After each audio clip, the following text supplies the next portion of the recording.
या व्हिडिओचे प्रायोजक आहे Jai auto parts and services आणि financial partner Vardhaman furniture Vaijapur. Chhatrapati संभाजीनगरमध्ये वैजापूर बाजार समितीची खरं तर बिनविरोध सभापतींची निवड झालेली आहे। मात्र या निवडणुकीमध्ये अनेक नावं चर्चेत होते आणि सर्वाधिक नाव ज्यांचं चर्चेत होतं ते ज्ञानेश्वर अण्णा जगताप। खरं तर भाजपाकडून त्यांचं नाव प्रामुख्याने पुढं होतं, मात्र ऐन वेळेवर कल्याण दांगोडे यांची खरं तर सभापती पदासाठी वर्णी लागलेली आहे आणि या सगळ्यानंतर बोलण्यासाठी स्वतः ज्ञानेश्वर जगताप माझ्यासोबत आहेत। काय प्रतिक्रिया आहे आणि पक्षाने तुम्हाला शब्द दिला असाची चर्चा होती, तुमचं नावही प्रामुख्याने चर्चेत होतं, काय झालं नेमकं?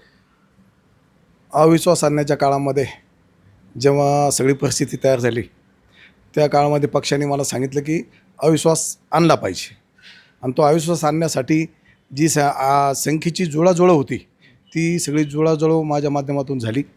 आपण त्यासाठी प्रयत्न केला आणि त्या काळात सगळ्या तालुक्यामध्ये अशी चर्चा होती की आता येणाऱ्या काळामध्ये ज्ञानेश्वर जगताप यांना बाजार समितीमध्ये संधी मिळेल, परंतु तशी काही परिस्थिती झाली नाही।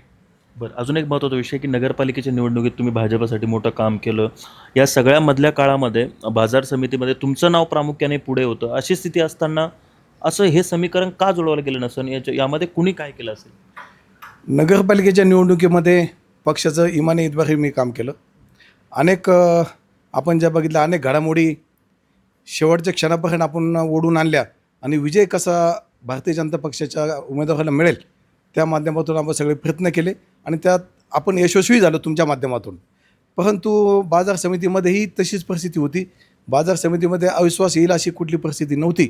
परंतु जेव्हा मला तालुक्याच्या नेत्यांनी सांगितलं की आता बाजार समितीमध्ये आपण अविश्वास आणला पाहिजे आणि त्या माध्यमातून मी सगळी ती जुळाजुळव केली, परंतु पक्षाचं गणित मला लक्षात आलं नाही।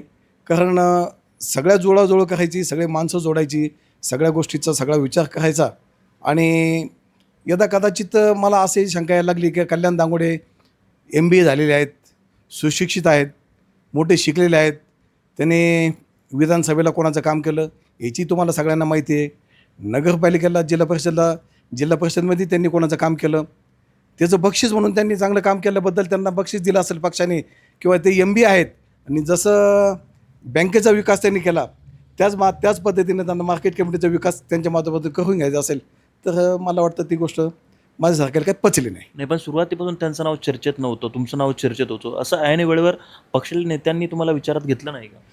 कल्याण दांगोडेंचा त्यांनी स्वतः मला सांगितलं होतं की अण्णा मला काय सभापती व्हायचं नाही आणि सभापती व्हायचं नाही म्हटलं दुसरं कोणी तसं स्पर्धेमध्ये नव्हतं। वाणी साहेबाच्या कुटुंबाचं नाव स्पर्धेमध्ये आलं होतं, परंतु ते तेवढे समजदार होते आणि त्यांना आम्ही सांगितलं की बाबा इथे अनुभव लागतो, इथं काम चालवायचे म्हणजे अनुभवाशिवाय काम चालत नाही, तुम्ही पाहिजे तर शेवटची संधी तुम्ही घ्या। त्यांनी एका मिनिटात त्यांनी मान्य केलं, परंतु कल्याण दांगोडे कुठे स्पर्धेत नव्हते, कल्याण दांगोडेची कुठे चर्चा नव्हती। अचानक 9:30 वाजेपर्यंत माझं नाव सगळं फायनल होतं आणि जेव्हा मला सांगितलं की तुम्ही फॉर्म भरायला जा, मी हाऊसमध्ये फॉर्म भरायला गेलो असताना अचानक मला तुम्ही थांबून घ्या आणि कल्याण दांगोड्याचा फॉर्म सभापतीसाठी बघा असे फोन आले।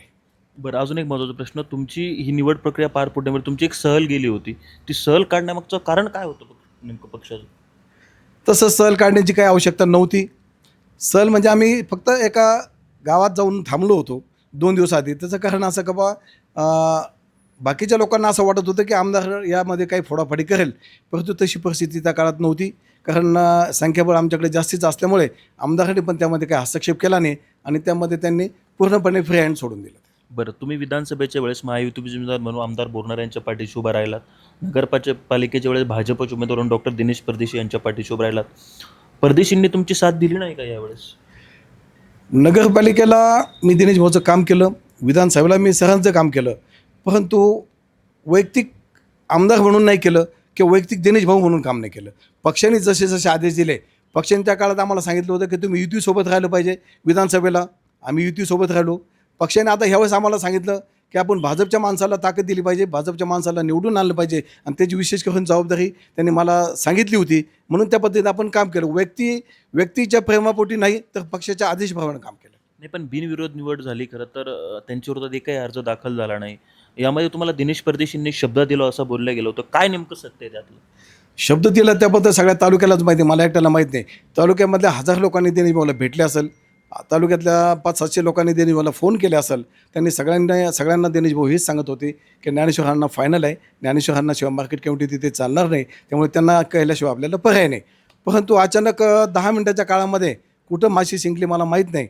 आणि काय झालं त्या घटनेमध्ये तर 5 मिनिटामध्ये त्यांनी सांगितलं का आता अण्णा तुम्ही थांबून घ्या, तुम्हाला पुढच्या वेळेस संधी देऊ, आता कल्याण दांगोण्याला आपण संधी दिली पाहिजे असं मला वाटतं. बरं, कुणी तुमची फसवणूक केली असं वाटतं तुम्हाला?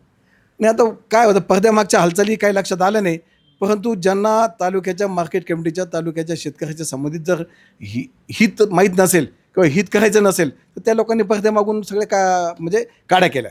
बरं, परंतु आता या सगळे लोक एकत्र असताना, भाजपाच्याकडे मॅन्डेट असताना, अशी सगळी स्थिती असताना जाणून बुजून तुमचं नाव डावलण्यात आलं असं वाटतं? नाही, तसं भाजपाचं माइंडेड नव्हतं, कारण राष्ट्रवादीची पण त्यामध्ये 3 लोकं होती.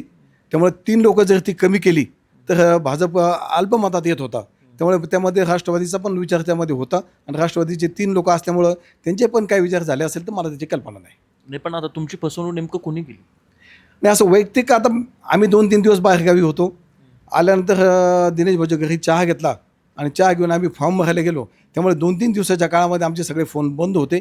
त्या काळामध्ये काय हालचाली झाल्या आम्हाला त्यामध्ये कळायला नाही. ना फेसबुक चालू होतं, ना व्हॉट्सअप चालू होतं किंवा आमचे फोन पण चालू नव्हते. त्यामुळे इकडे पाठीमागे काय कट शिजला गेला त्याची काय मला कल्पना आली नाही. पण त्याची कल्पना निश्चितच 2 दिवसामध्ये मला कळेल आणि त्यामध्ये मी तुम्हाला सविस्तरपणे त्यामध्ये सांगेल. नाही, परंतु बिनविरोधी निवड झालेली होती. जर नेत्यांचं समर्थन तुम्हाला होतं तर तुम्हाला अर्ज दाखल करण्याचा आदेश आला होता का पक्षाकडून? पक्षाने मला सांगितलं होतं की तो आपण जाऊन फॉर्म भरा. परंतु मार्केट कमिटीच्या गेटमध्ये गेलो आणि त्यावेळेस पुन्हा डबल फोन आला का आता अण्णा तुम्ही 5-10 मिनिट तुम्ही थांबून घ्या, आता कल्याण दांगोण्यानं 5-6 महिन्यासाठी संधी देऊ आणि पुढची संधी तुम्हाला देऊ असं फोन आला. नाही, पण डॉक्टर दिनेश परदेशी यांनी तुम्हाला शब्द दिला होता, हे खरं आहे का? 100% खरं आहे. सगळ्या तालुक्याला माहिती आहे. कारण दिनेश भाऊच्या माध्यमातूनच आपण सगळ्या ह्या ज्या घडामोडी केल्या, ह्या जे अविश्वास केला असेल, ही जी संख्येची जुळवाजुळव केली असेल, त्यामध्ये जिल्हा परिषदेची निवडणूक चालू होती आणि त्या निवडणुकीच्या काळामध्ये सुद्धा आपण मार्केट कमिटी आणि जिल्हा परिषद निवडून यावी, कशी निवडून येईल व मार्केट कमिटी कशी आपल्या ताब्यात येईल ह्या माध्यमातून आपण सगळे त्यामध्ये पदाचे असेल, त्यामध्ये तिकिटाचं असेल, ही सगळी जुळाजुळव आपण त्या माध्यमातून केली होती. आणि दिनेश भाऊने मला स्पष्टपणे सांगितलं होतं की येणाऱ्या काळामध्ये अण्णा मार्केट कमिटी तुम्हाला चालवायची. जाणून बुजून तुम्हाला डावलण्यात आलं असं वाटतं का तुम्हाला? असं म्हणता येणार नाही, कारण दिनेश भाऊ शेवटी भाजपचं काम करतात आणि बाकीचे पण 1-2 पक्षाची लोकं त्यामध्ये होती. त्यामुळे दिनेश भाऊ पण कुठं अडचणीत आले असेल असं मला वाटतं. त्यामुळे तशी घटना होऊ शकते. शेवटचा प्रश्न, इथून पुढची तुमची भूमिका काय असणार आहे? इथून पुढची भूमिका थोडी आता वेट अँड वॉचची करू आपण.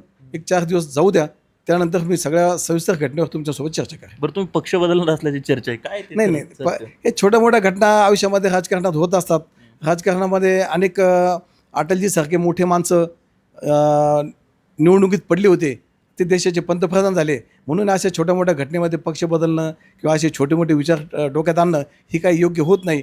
कारण इथे आपले जर 2 पैसे हरवले असेल आपण इथेच शोधले पाहिजे. दुसऱ्याच्या गल्लीत जाऊन ते पैसे मिळत नसतात. त्यामुळे इथं मला हक्क आहे, इथं मी पक्षाचं काम केलं आहे, इथं पक्षासोबत मी अनेक गेली 20-25 वर्ष काम करतोय. त्यामुळे आपला पक्ष इथं मला संधी दिला असं मला विश्वास आहे. बरं, तुमच्या विश्वासाचा विश्वासघात झाला असं वाटतं का? विश्वासघात झाल्यासारखं निश्चितच वाटतं. परंतु बघूया पुढच्या काळामध्ये काय होईल ते. आपण बघितलं की अशा पद्धतीनं पक्षाकडून माझा विश्वासघात झालेला आहे. येणाऱ्या काळात जी माझी भूमिका असेल ती वेट अँड वॉचची असेल, त्यानंतरच मी भूमिका खरं तर स्पष्ट करेल अशी प्रतिक्रिया ज्ञानेश्वर जगताप यांनी आपल्याला दिल्याचं पाहायला मिळतं. माझा सहकारी कृष्णासोबत नितीन थोरात, वैजापूर, छत्रपती संभाजीनगर.